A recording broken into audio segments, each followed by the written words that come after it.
b को value 2 हुन्छ यो कुरा हामीलाई थाहा छ यो हुन्छ पनि तर a को भ्यालु 1 हुँदा मात्रै र b को भ्यालु 2 हुँदा मात्रै यस्तो हुन्छ हुँदैन a को भ्यालु 2 भयो b को भ्यालु 4 भयो भने पनि a by b भनेको त के हुन्छ 2/4 इक्वल्स टु 1/2 हुन्छ त्यसैगरी a को भ्यालु 4 b को भ्यालु 8 भयो भने पनि a by b भनेको 4/8 इक्वल्स टु के हुन्छ 1/2 हुन्छ त्यही भएर हामीले यहाँनेरि a को भ्यालु सपोज गर्दा k सपोज गर्छौं र b को भ्यालु गर्दा 2k गर्छौं k को भ्यालु जति छ अथवा a को भ्यालु जति छ b को भ्यालु त a भन्दा ठ्याक्कै डबल हुन्छ नि हो यहाँ पनि प्रोपोर्सनालिटी सिम्बल जस्तै नै काम भएको छ अब यसलाई हटाउनको लागि हामीले एउटा कन्स्ट्यान्ट k मल्टिप्लाई गर्छौं यहाँनेरि यसलाई प्रोपोर्सनालिटी कन्स्ट्यान्ट भनेर भनिन्छ यो k जुन छ यो k मा हामीले कन्स्ट्यान्ट भयो प्रोपोर्सनालिटी कन्स्ट्यान्ट भनेर भनिन्छ अब k को भ्यालु चाहिँ एक्सपेरिमेन्टबाट भेटिन्छ के हुन्छ gm1 m2 divided by d square भनेर तिमीले थाहा पायौ ठीक छ के थाहा पायो त g भने अब यो g भनेको के हो युनिभर्सल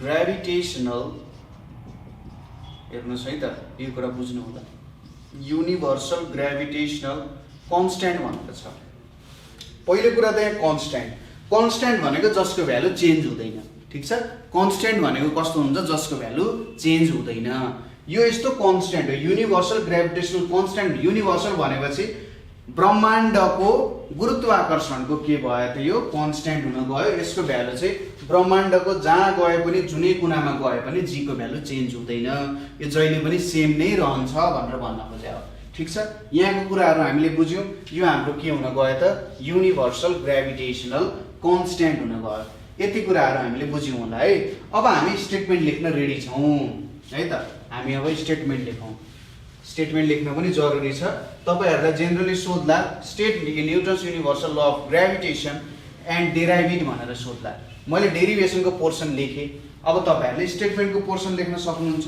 स्टेटमेन्टमा के लेख्न सक्नुहुन्छ भने Newton's universal law of gravitation states that कि पहिलो कुरा के छ the force of gravitation between two bodies the force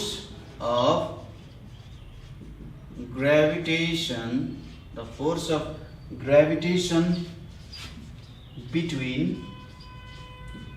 two bodies is directly proportional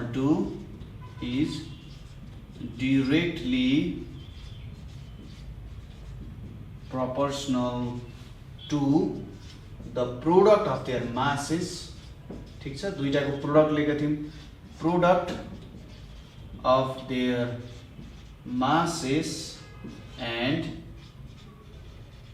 inversely proportional to the square of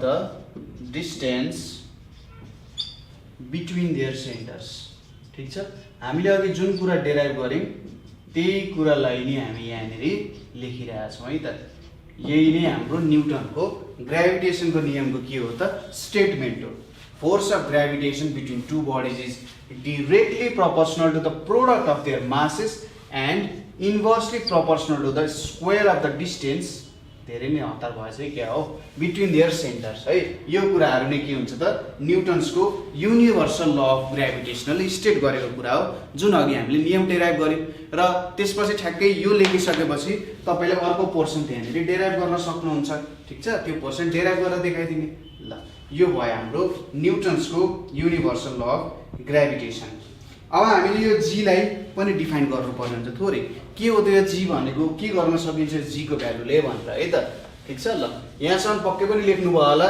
यहाँसम्म केही प्रब्लम भने सोध्न सक्नुहुन्छ हामी इच एन्ड एभ्री कुराहरु यहाँनेरि हामीले इच एन्ड एभ्री कुराहरु हामी हेर्छौं है त सबै कुराहरु जे जति कुराहरु आउँछ यो सबै कुराहरु हामीले हेर्नु पर्ने हुन्छ किन एक्जाम पोइन्ट अफ भ्यू हो एक्जाम पोइन्ट अफ भ्यूमा एल्जेब्रा गर्न मिल्दैन सुरुमा अब यो g भन्ने कुरा हामी हेरौं यो g भन्ने कुरा जुन छ यसलाई चाहिँ हामी युनिभर्सल ग्रेभिटेशनल कन्स्ट्यान्ट भन्यौं ठीक छ अब यसलाई हामीले डिफाइन गर्दाखेरि कसरी डिफाइन गर्न सकिन्छ होला त युनिभर्सल ग्रेभिटेशनल कन्स्ट्यान्ट भनेको के हो यसको लागि हामी फर्मुलामा जाउँ F equals to G m1 m2 divided by d square भनेर लेख्यौँ। अब कुनै पनि कन्स्ट्यान्टलाई डिफाइन गर्दाखेरि अरू सबै भ्यालु हामीले 1 भनेर लेख्छौँ। जुन कन्स्ट्यान्ट यो पोर्सनमा छ नि, यो पोर्सनमा भएको कन्स्ट्यान्टको अरू भ्यालुजहरू हामी राख्दिउँ। सपोज यसमा हामी जहिले पनि SI युनिटमा काम गर्छौँ है त। तपाईँले बुझ्नुहोस्, कुनै पनि प्रब्लम सल्भ गर्दा SI युनिटमा यहाँनिर मास छ, m1 एउटा मास हो, यसलाई 1 kg राखौँ। m2 अर्को मास हो, यसलाई 1 kg राखौँ। अब डिस्टेन्स भनेपछि त लेन्थ भयो, भनेपछि यसलाई 1 मिटर सपोज गर्छौँ। डिस्टेन्स भनेको 1 मिटर सपोज गरौँ भनेपछि F equals to G 1 times 1 divided by 1 भनेको G हुँदो रहेछ। कति बेला फोर्स र युनिभर्सल ग्राभिटेसन कन्स्ट्यान्ट इक्वल हुँदो रहेछ त भन्दा जब मासहरू 1 kg को हुन्छ, डिस्टेन्स कति हुँदो रहेछ 1 मिटरको हुँदाखेरि हाम्रो युनिभर्सल ग्राभिटेसनल कन्स्ट्यान्टको भ्यालु चाहिँ एज अ होल भन्न सकिन्छ फोर्सको भ्यालु र त्यसको भ्यालु इक्वल हुन्छ। यो भन्न खोजे होइन कि फोर्स र युनिभर्सल ग्राभिटेसनल कन्स्ट्यान्ट इक्वल कुरा हो भनेर हामीले भन्न खोजे होइन। सरी, मैले इक्वल हो भनेको छु, इक्वल होइन भन्न खोजे हो। यो चाहिँ इक्वालिटी हो भनेर भन्न खोजे। इक्वल र इक्वालिटीमा धेरै भिन्नता छ है त। एउटा इक्वालिटीमा आयो, भ्यालुमा इक्वालिटी आयो, तर यिनीहरूले दिने कन्सेप्ट्सहरू चाहिँ थोरै बेग्लै नै हुन्छ है त। फोर्स भन्नु र ग्राभिटेसनल कन्स्ट्यान्ट भन्नु थोरै डिफ्रेन्ट कुरा नै हुन्छ। अब जीलाई हामीले कसरी डिफाइन गर्न सकिन्छ त भन्दा force of gravitation, force of gravitation between two unit masses, between two unit masses separated by a unit distance। अब हामीले अघि भर्खरै यहाँनिर SI युनिटमा काम गरौँ भन्यौँ, यहाँनिर युनिट मासेस अनि युनिट डिस्टेन्स भनेर लेख्यौँ। किन यस्तो भन्यौँ त भन्दाखेरि युनिटको अनुसार यसमा चेन्ज आउँदैन। जस्तो युनिट लिए पनि ग्राभिटेसनल कन्स्ट्यान्टको भ्यालुमा चेन्ज आउँदैन, त्यो चाहिँ सेम नै रहन्छ। यो चाहिँ कस्तो भयो भने 1 kgलाई 1000 ग्राम लेखे जस्तै नै हो। फरक पर्छ त, 1000 ग्राम नाप्नु र 1 kg नाप्नु त एउटै कुरा हो, जस्ट युनिटमा फरक हो हैन, हो त्यो कुराहरू आउँछ। त्यसैले यहाँनिर फोर्स अफ ग्राभिटेसन भनेको बिट्विन टू युनिट मासेस, यसलाई तपाईँले 1 युनिट मानेर भन्दा नि हुन्छ, यो पनि 1 युनिट भयो। र युनिट डिस्टेन्स भन्छ यसलाई 1 युनिट मान्ने। युनिट भनिसकेपछि मिटरमा पनि हुनसक्छ, सेन्टिमिटरमा पनि हुनसक्छ। क्लासमा नाच्ने होइन, क्लासमा नाच्ने होइन, मजाले बसेर पढ्ने त्यहाँनिर है। युनिट डिस्टेन्स भयो GM1 M2 by d square हुने भयो, ठिक छ। यहाँनिर यो भ्यालुहरू आउने भयो, हल्ला गर्ने होइन क्लासमा, निकालिदिन्छु नि म। ल, यो कुराहरू आयो है त। Force of gravitation between two unit masses separated by a unit distance भनेको चाहिँ तपाईँको युनिभर्सल ग्राभिटेसनल कन्स्ट्यान्टको कुराहरू भयो, ठिक छ। यो कुरा भयो। अब युनिभर्सल ग्राभिटेसनल कन्स्ट्यान्ट आफैमा छुट्टै रमाइलो कुरा छ। ऊ अलिकति के छ त, जिद्दी छ। उसले भन्छ म कतै पनि चेन्ज हुँदिनँ भन्छ। त्यसैले तपाईँले दुईटा बडीलाई पानीभित्र राखेर त्यसको फोर्स अफ ग्राभिटेसन मेजर गर्नुहोस्, अथवा तपाईँले मर्करीभित्र राख्नुहोस्, अथवा तपाईँले जहाँनिर जुन ठाउँमा पनि राख्नुहोस्, फोर्स अफ ग्राभिटेसन चेन्ज हुँदैन। त्यसै गरी यदि तपाईँले हाई प्रेसरको रिजनमा राख्नुभयो, अथवा हाई टेम्परेचरको रिजनमा राख्नुभयो, अथवा लो टेम्परेचरको रिजनमा, लो प्रेसरको रिजनमा राख्नुहोस्, युनिभर्सल ग्राभिटेसनल कन्स्ट्यान्टको भ्यालु कहिले पनि चेन्ज हुँदैन। त्यसको भ्यालु जहिले पनि जतिको त्यति नै रहन्छ, ठिक छ। त्यसैले यसलाई युनिभर्सल ग्राभिटेसनल कन्स्ट्यान्ट भनेको, किनभने यसको भ्यालु कहिले कतै काहीँ पनि चेन्ज हुँदैन, ठिक छ। कहिले कतै काहीँ पनि यसको भ्यालुजहरू चाहिँ चेन्जमा नआउने कारण हामीले यसलाई युनिभर्सल ग्राभिटेसनल कन्स्ट्यान्ट भन्यौँ। जस्तै तपाईँहरूले दुईटा चार्जहरूलाई पानीभित्र राख्ने भने तिनीहरू बिचको फोर्स घट्छ हैन। चार्जहरूले पनि त हामीले पढाएको थियौँ कि like poles repel, unlike poles attract. अब जुन अनलाइक पोल्सहरूले एकअर्कालाई अट्र्याक्ट गरेर हुन्छ, हावामा राख्दा जति अट्र्याक्सन हुन्छ पानीमा राख्दा त्यति हुँदैन, मर्करीभित्र राख्दा त्यति हुँदैन, अझै अरू डेन्स लिक्विडहरूमा राख्यो भने त्यति नै एट्र्याक्सन हुँदैन, ठिक छ। त्यसैले यो युनिभर्सल ग्राभिटेसनल कन्स्ट्यान्ट अलिकति स्पेसल नै छ। यसको भ्यालु जेनरली कहिले कतै पनि के हुँदैन त, चेन्ज हुँदैन, ठिक छ। यति कुरा बुझ्यौँ हामीले।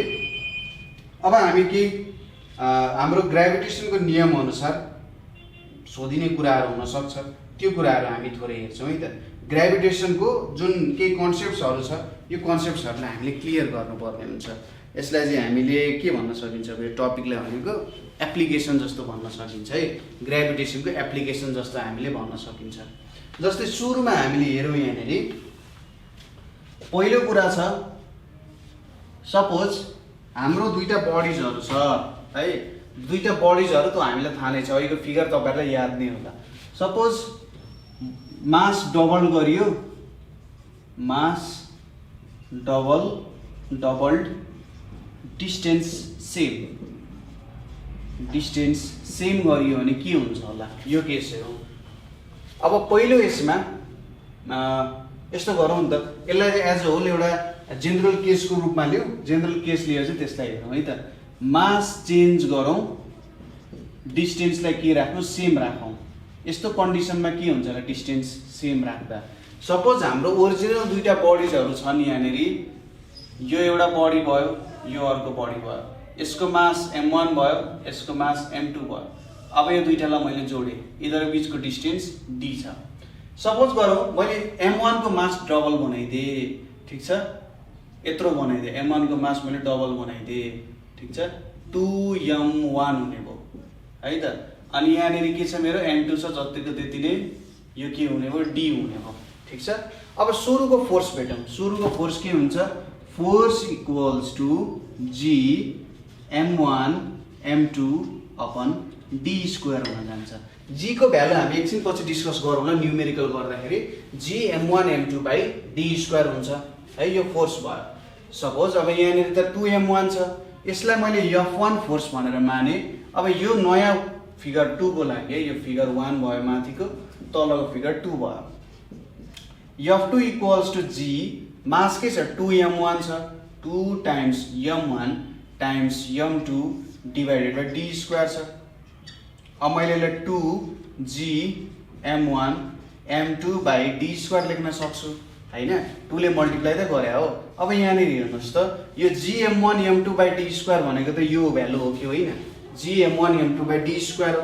हामी यसलाई के लेख्न सक्छौँ त 2f1 लेख्न सक्छौँ, भनेपछि f2 भनेको 2f1 हुँदो रहेछ, ठिक छ। हामीले यदि एउटा बडीको मास डबल गर्यौँ भने हाम्रो फोर्स के हुँदो रहेछ, डबल हुँदो रहेछ हैन, एउटा बडीको मास डबल गर्यौँ भने।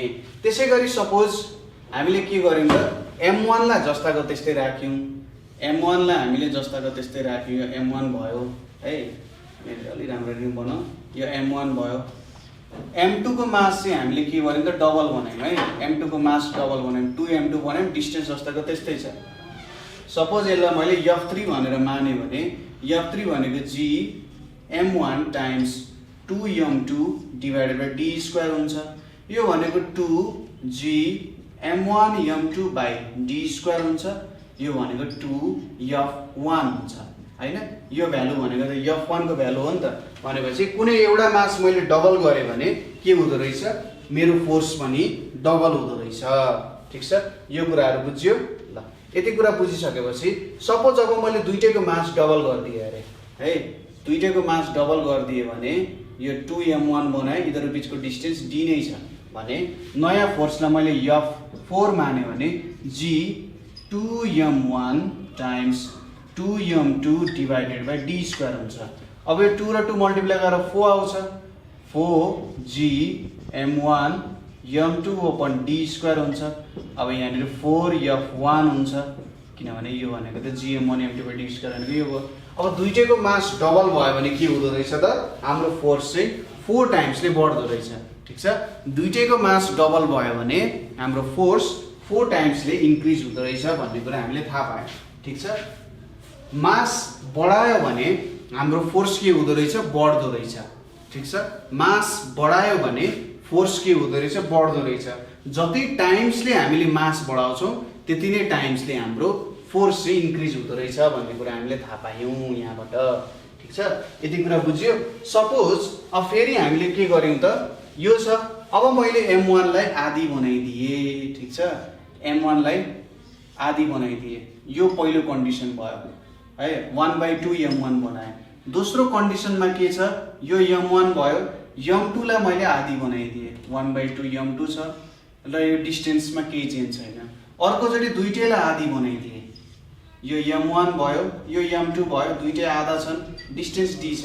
यो हाम्रो पहिलो कन्डिसन, यो दोस्रो, यो तेस्रो अनि यो चौथो। ठिक छ। 1/2 m1 1/2 m2। ओरिजिनल फोर्स कति हुन्छ हाम्रो? F1 = G m1 m2 upon d square हुन्छ पहिलोमा। अब F2 भनेको दोस्रोको लागि F2 = G 1/2 m1 times m2 divided by d square, or F2 = 1/2 G m1 m2 by d square हुन्छ।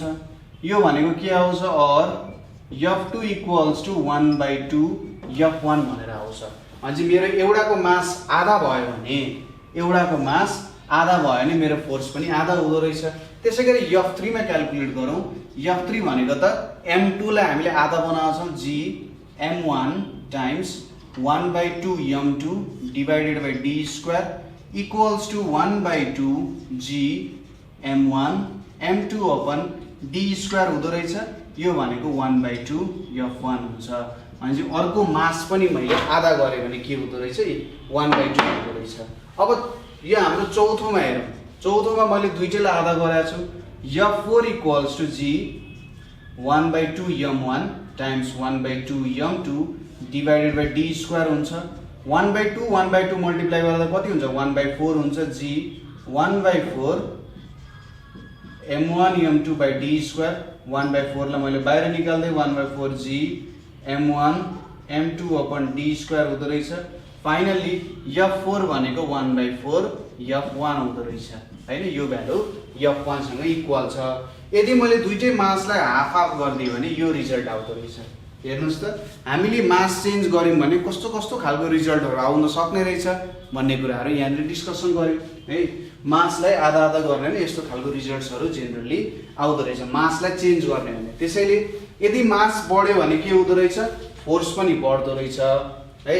मास बढ्यो भने फोर्स बढ्दो रहेछ र मास घट्यो भने फोर्स के हुँदो रहेछ?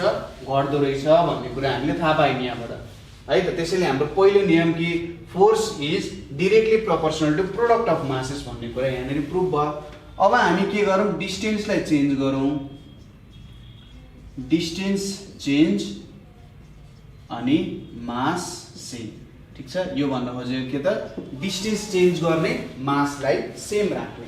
ओरिजिनलमा हामीले सपोज गरौँ यो m1 छ यहाँनिर, अर्को यहाँनिर m2 छ। यिनीहरु बीचको डिस्टेन्स d1 भनेर सपोज गरे। अब यो पहिलो कन्डिसन भयो। दोस्रो कन्डिसनमा यिनीहरु बीचको डिस्टेन्सलाई मैले ठ्याक्कै के गर्दिए? डबल गर्दिए। यो m2 छ, m1 छ, मैले 2d1 बनाइदिए दोस्रोमा। तेस्रोमा मैले के गर्दिए? यिनीहरु बीचको डिस्टेन्सलाई मैले आधा गर्दिए। 1/2 d1 हुने भयो। यो m1 छ, यो m2 छ, यो इक्वेसन नम्बर 3 हुने भयो। ठीक छ। यति कुरा बुझ्यो? ल पहिलो कन्डिसनमा हाम्रो फोर्सको भ्यालु के हुन्छ? Force equals to G m1 m2 upon d square हुन्छ। दोस्रो कन्डिसन यसलाई F1 मानौं। F2 भनेको के हुन्छ? G m1 m2 d1 छ है, m2। अब डिस्टेन्स कति छ? 2d1 छ। 2d1 को होल स्क्वायर भनेर लेख्नु पर्यो हैन। यहाँनिर त 2d1 डिस्टेन्स छ। 2d1 डिस्टेन्स भइसकेपछि त 2d1 लेख्नु पर्यो अनि यसको होल स्क्वायर, किनभने डिस्टेन्सको स्क्वायर लेखिन्छ नि त यहाँ। अब और F2 भनेको G m1 m2 by 4d1 square हुन्छ। ठ्याक्कै स्क्वायर गरे है। और F2 भनेको 1/4 G m1 m2 upon d1 square भयो। ठीक छ। यो भ्यालु भनेको कति हुन्छ? F2 भनेको 1/4 F1 हुने भयो। ठीक छ। यहाँबाट हामीले के बुझ्न सक्छौं त भन्दा, यदि मैले मेरो डिस्टेन्स डबल गरे भने मेरो फोर्स चाहिँ 4 टाइम्सले घट्दो रहेछ। डिस्टेन्स डबल भयो भने फोर्स 4 टाइमले घट्दो रहेछ भन्ने कुरा यहाँबाट हामी थाहा पाउन सक्छौं। कुरा बुझ्नु भयो? ल थर्डमा हाम्रो के छ? हाफ गरेका छौं। F3 equals to G m1 m2 divided by 1/2 d1 को स्क्वायर भयो। यहाँनिर के आयो? G m1 m2 divided by 1/4 d1 square छ F3 भनेको। F3 इक्वल्स टु, अब यो 1/4 लाई 4 लाई माथि लान सकिन्छ, 4G m1 m2 by d square हुन्छ। अब यो भ्यालु त हामीलाई थाहा छँदैछ, f3 भनेको 4, f1 भनेको 4 चाहिँ माथि गयो त ठ्याक्क। यहाँबाट के देख्यौँ भने यदि हामीले दुईटा बडी बिचको जुन ओरिजिनल डिस्टेन्स छ त्यो डिस्टेन्स भन्दा आधा राख्यौँ भने यिनीहरू बिचको फोर्स चाहिँ 4 टाइम्सले बढ्दो रहेछ भन्ने कुरा यहाँबाट हामीले थाहा पाउन सक्यौँ। ठिक छ, भनेपछि यदि डिस्टेन्स बढ्यो भने फोर्स घट्दो रहेछ, यदि डिस्टेन्स घट्यो भने फोर्स बढ्दो रहेछ। त्यसैले त्यसलाई इन्भर्स रिलेसन बन्यो। ठिक छ, र स्क्वायर गरेको पनि यहाँ बुझ्यो। स्क्वायर गर्नुको मतलब त्यही नम्बरलाई फेरि मल्टिप्लाई गर्नु। डिस्टेन्स 2 टाइम्सले बढ्यो भने फोर्स 1/4 टाइम्सले घट्दो रहेछ।